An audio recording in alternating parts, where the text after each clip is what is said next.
1997 में Robert Kiyosaki ने एक बुक लिखी। इस बुक ने आते ही मार्केट में धूम मचा दी और बन गई एक best selling book. Robert Kiyosaki के दो पिता थे, एक तो उनके रियल फादर जिन्हें वो पुअर डैड कहा करते थे, और उनके फ्रेंड माइक के पिता को वो अपना मुंह बोला पिता मानते थे, और उन्हें वे कहते हैं रिच डैड। उनके जो रियल फादर हैं वो काफी पढ़े लिखे हैं, वो एक कॉलेज में प्रोफेसर है, लेकिन उनकी पूरी जिंदगी में पैसों को लेकर के बहुत ज्यादा स्ट्रगल रहा, और यही वजह है कि रॉबर्ट इन्हें पुअर डैड कहते हैं। वहीं दूसरी ओर उनके जो मुंह बोले पिता हैं वो कम पढ़े लिखे हैं, लेकिन फिर भी वो एक बहुत बड़े बिजनेसमैन हैं और एक कामयाब इंसान है, और इसी वजह से रॉबर्ट उन्हें रिच डैड कहते हैं। रॉबर्ट कियोसाकी अपनी book rich dad poor dad में बताते हैं कि जब वे 9 साल के थे तो वो दूसरे अमीर बच्चों को देखकर उनके मन में भी अमीर बनने की तमन्ना थी, और इसीलिए वो एक दिन अपने पुअर डैड से पूछा कि अमीर कैसे बना जा सकता है। लेकिन उनके जो रियल फादर थे पुअर डैड, उनके पास में इसका कोई जवाब नहीं था, और उन्होंने कहा कि तुम अपने दोस्त के पिता से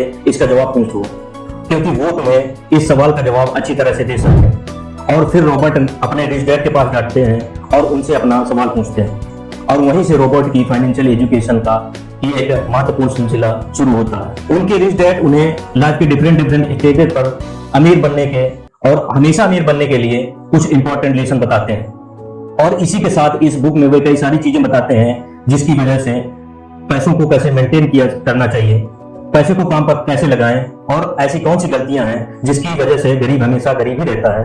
और इसके अलावा वे बताते हैं कि अगर गरीब इंसान भी ऐसी बताई हुई बातों को फॉलो करे तो वो भी जल्दी ही अमीर आदमी बन सकता है। तो अब हम बात करते हैं उन इंपॉर्टेंट लेसन्स के बारे में। तो नंबर 1 यहाँ पर आता है कि अमीर लोग कभी भी पैसों के लिए काम नहीं करते हैं। जनरली लोग अमीर बनने के लिए बहुत ही ज्यादा मेहनत करते हैं। उनकी कोशिश यही होती है कि क्यों ना हमें एक ऐसी नौकरी मिल जाए जिससे कि हमें हर महीने अच्छी सैलरी मिल जाए, और नौकरी मिलने के बाद वो पूरी डेडिकेशन और मेहनत के साथ अपनी जॉब पर जाते हैं, और इसी के साथ वह ऐसे ट्रैप में फंस जाते हैं जहां से वो कभी निकल ही नहीं पाते हैं। और कई सारे लोग और इस तरह से अमीर बनने के लालच में एक रैट रेस का हिस्सा बन जाते हैं। उन्हें पता होता है कि महीने के एंड में सैलरी मिलने वाली है, और इसी वजह से वो लोन पर एक बड़ा घर लेते हैं, गाड़ी खरीदते हैं, क्रेडिट कार्ड से महंगी महंगी चीजें खरीद लेते हैं, और फंस जाते हैं ऐसे ट्रैप में जहां से निकलना बहुत मुश्किल हो जाता है, क्योंकि आपने जो चीजें लोन पर ली हैं उनका लोन भी पे करना है, और इस लोन को पे करने के लिए कई सालों तक नौकरी करनी पड़ेगी, और आपकी नौकरी से जो भी अमाउंट आएगा उसमें से मैक्सिमम अमाउंट आपको लोन पे करने में ही चला जाएगा। और इसी तरह से कई सारे लोगों की जिंदगी लोन पे करने में, नौकरी करने में ही निकल जाती है। अब सवाल ये आता है कि पैसों के लिए काम न करें तो क्या करें। अमीर लोग जो होते हैं वो पैसों के लिए काम नहीं करते हैं, वो कुछ ऐसा करते हैं जिसकी वजह से पैसा उनके लिए काम करता है।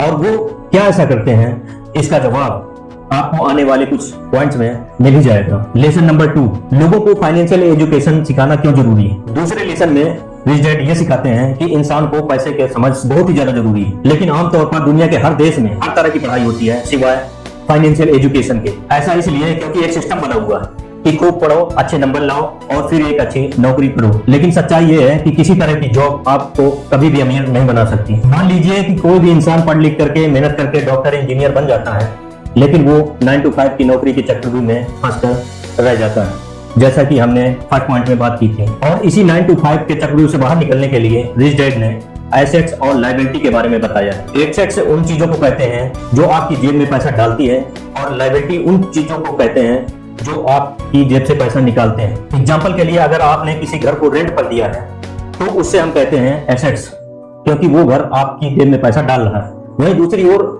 अगर आप कोई न्यू कार लोन पर लेते हो तो उसे हम कहते हैं लायबिलिटीज, क्योंकि वो कार आपकी जेब से पैसा निकालती है। और अमीर बनने के लिए सबसे ज्यादा जरूरी चीज है कि आप एसेट्स खरीदें, और लायबिलिटीज को जितना हो सके उतना ही कम करें। और ये सब बातें आपको दुनिया की किसी भी स्कूल में नहीं सिखाई जाती, क्योंकि वहां पर सिर्फ आपको अच्छी जॉब के बारे में करने के लिए सिखाया जाता है, और वहां ऐसा कभी नहीं सिखाया जाता कि आप अपने पैसों को ग्रो कैसे करें। लेकिन फाइनेंशियल एजुकेशन सीखना बहुत जरूरी है। और थर्ड लेसन में बताया गया है कि अपने काम से काम रखो। इस लेसन में रिच डैड ने बताया है कि काम से जॉब करने वाला इंसान कोई भी ऐसा दूसरा काम कर सकता है जो उसकी इनकम को बढ़ाए। इसके लिए जरूरी नहीं है कि शुरुआत बड़े लेवल से ही की जाए, क्योंकि हर किसी के पास में उतना पैसा नहीं होता है। आप अपनी नौकरी करते हुए भी आप कोई भी अपना पसंदीदा काम कर सकते हो। एग्जाम्पल के लिए कोई इंसान अगर स्कूल में टीचर है तो वो उसका प्रोफेशन है, ना कि उसका बिजनेस। उसका अपना काम वो होगा जो वो खुद शुरू करेगा। एक बार मैकडोनल्ड के फाउंडर प्रोक एमबीए के स्टूडेंट की क्लास में स्पीच दे रहे थे। स्पीच के दौरान प्रोफ ने वहां पर मौजूद स्टूडेंट्स को पूछा कि क्या आपको पता है कि मैं क्या बिजनेस करता हूँ।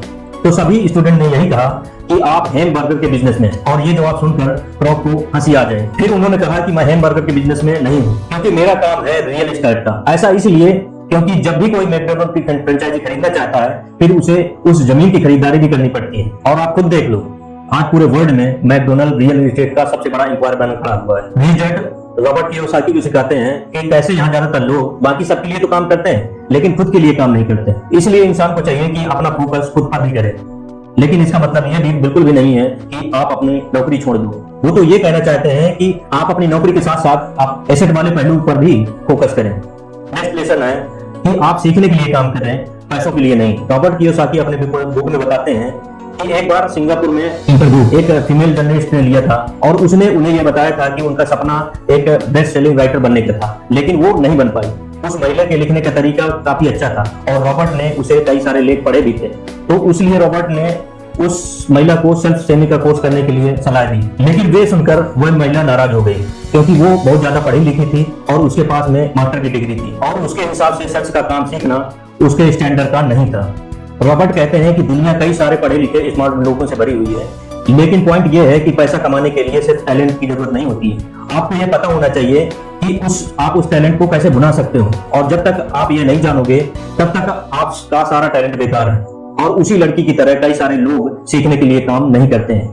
अगर वो महिला सेल्स की ट्रेनिंग सीख ले तो हो सकता है कि वह महिला आने वाले समय तक वह बेस्ट सेलिंग राइटर भी बन जाए, लेकिन वो नहीं सीखती है। और इसीलिए गरीब हमेशा गरीब ही रहता है और अमीर हमेशा सीखने के लिए काम करते हैं और सीख करके अमीर और अमीर बन जाता है। रॉबर्ट कियोसाकी बताते हैं कि उनके जो पुअर डैड थे उन्हें हमेशा अपनी नौकरी की चिंता थी, लेकिन उनके जो रिच डैड थे वे सीखने पर ज्यादा जोर देते थे, क्योंकि उनका मानना यह था कि अमीर बनने के लिए जिंदगी में कई सारी चीजें सीखनी पड़ती हैं। और यही इन दोनों में सबसे बड़ा फर्क था। लेसन नंबर 6, रुकावटों और बाधाओं को पार करना। रॉबर्ट कियोसाकी अपनी बुक में ये भी बताते हैं कि कई सारे लोगों को पैसों की जरूरत तो होती है, लेकिन फिर भी उनके रास्ते में कई सारी ऐसी रुकावटें या बाधाएं आ जाती हैं जिनकी वजह से वह अपने एसेट्स को ज्यादा बड़ा नहीं कर पाते हैं। रॉबर्ट ने 5 ऑब्स्टिकल बताए हैं। पहला है डर।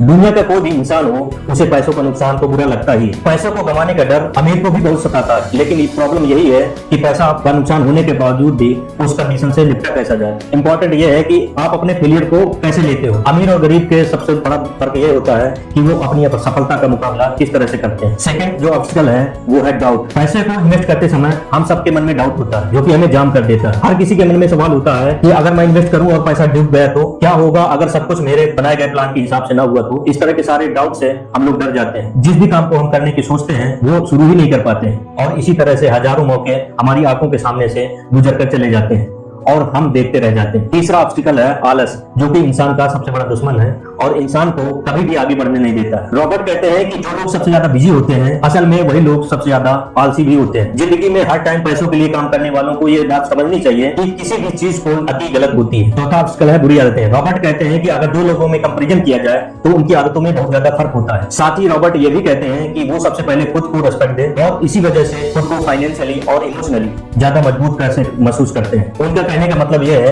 कि हर महीने जो भी आपके पास में पैसे आते हैं वो सबसे पहले अपनी सेविंग्स और इन्वेस्टमेंट को पैसे को अलग कर दें और उसके बाद में अपने बिल्स वगैरह चुकाएं। तो अगर आपके मन में अमीर बनने की ख्वाहिश है तो आपको मन में आपको टालनी ही पड़ेगी, भले ही आपके पास में कभी पैसा क्यों ना है। तो पहले खुद को पे करो और उसके बाद में दूसरे काम करो और इन सब के 2 फायदे होंगे। पहले तो आपका पैसा भी बढ़ेगा और दूसरा आपके सामने कमाई के कई सारे अवसर भी आएंगे और उनका फायदा भी उठा सकेंगे। फिफ्थ ऑब्स्टिकल है अहंकार, यानी कि ईगो। रिच डैड ये भी कहते हैं कि कुछ लोगों में अहंकार बहुत ही ज्यादा होता है और ये सब अपनी अज्ञानता को छुपाने के लिए करते हैं।